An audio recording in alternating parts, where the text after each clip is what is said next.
নমস্কার বন্ধুরা, তোমরা সবাই কেমন আছো? আমি তো ভালো আছি। তো আমি একটা নতুন রেসিপি নিয়ে চলে এসেছি, কাতল মাছ।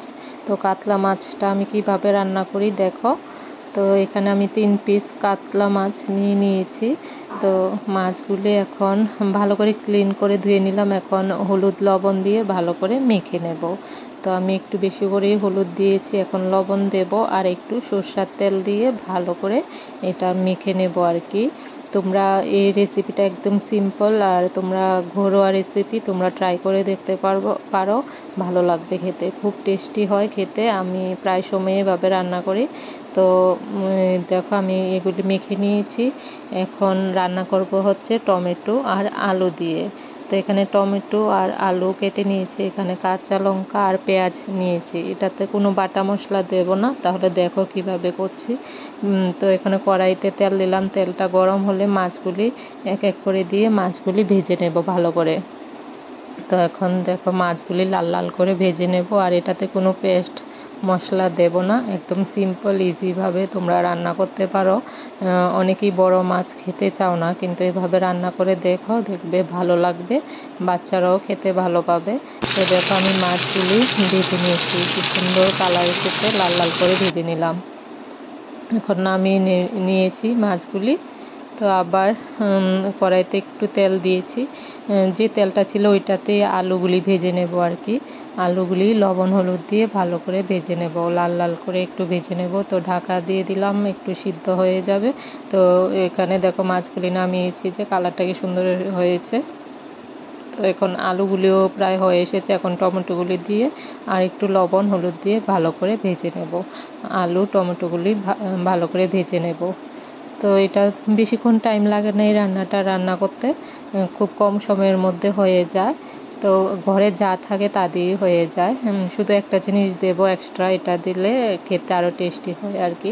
তো দেখো এখানে তো ওই আলু টমেটোগুলো নামিয়ে নিয়েছি। তো এখন একটু তেল দিয়েছি, বেশি তেল দিইনি।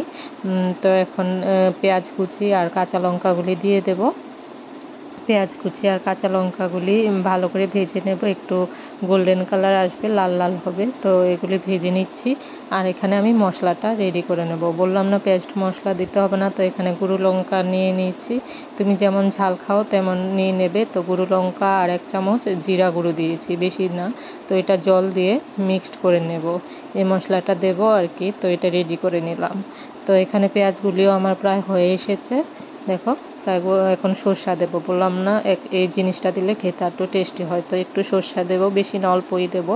তো এগুলি যখন হয়ে যাবে পেঁয়াজগুলি, এখন মশলাটা যে বানিয়েছি এটা দিয়ে দিয়েছি, দিয়ে ভালো করে আবার মশলাটা কষিয়ে নেব দেখো।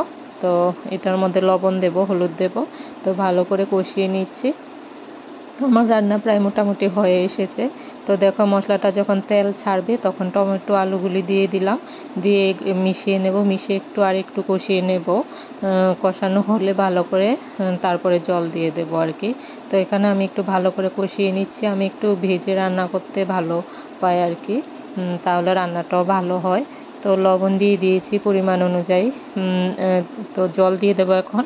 তো দেখো জল দিয়ে দিয়েছি, জল বেশি দিতে হবে না, কারণ আলুগুলিও মোটামুটি সেদ্ধ হয়ে গেছে। তো একটু চিনি দিয়েছি, চিনি দিলে টেস্টটা আর একটু বাড়ে আর কি। তো দেখো চিনি দিয়ে এখন ঢাকা দিয়ে দিলাম।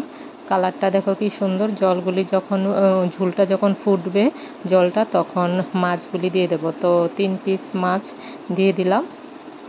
দেখো মাছ দিয়ে একটু নেড়ে আবার এটা ঢাকা দিয়ে দেব। বেশিক্ষণ ঢাকা দিতে হবে না, কারণ সব কিছুই তো সেদ্ধ করা হয়। তো একটু ঢাকা দেবো আর কি, ঢাকা দিয়ে তারপর এটা হতে দেব, সেদ্ধ হবে। তো ঢাকা দিয়ে দিলাম। কিছুক্ষণ পরে ঢাকাটা তুলে দেখছি কেমন হচ্ছে, দেখো কালারটা আস্তে আস্তে চেঞ্জ হচ্ছে। আর তোমরা কালার আনতে চাইলে কাশ্মীরি রেড চিলি পাউডার দিতে পারো কালারের জন্য, তাহলে কালার আরও ভালো আসবে। আমি কিছু দিইনি, এমনিতেই দেখো কালারটা। ঝোলটা আমি মাখা মাখা রাখবো, তো ঝোলটা কমিয়ে নিচ্ছি। দেখো কি সুন্দর একটা কালার এসেছে। তো আমার তো রেডি হয়ে গেছে কাতল মাছ টমেটো আলু দিয়ে, দেখো নামিয়ে নিয়েছি। দেখো কালারটা কি সুন্দর হয়েছে। তোমরা ঝোল খেতে চাইলে আর একটু ঝোল রাখতে পারো, পাতলা ঝোল রাখতে পারো। আমার হাজব্যান্ড মাখা মাখা খেতে ভালো পায়, তার জন্য একটু মাখা মাখা নামিয়েছি। তো দেখো টাটা বাই বাই। আমার রেসিপিটা কেমন হয়েছে কমেন্টে জানাবে।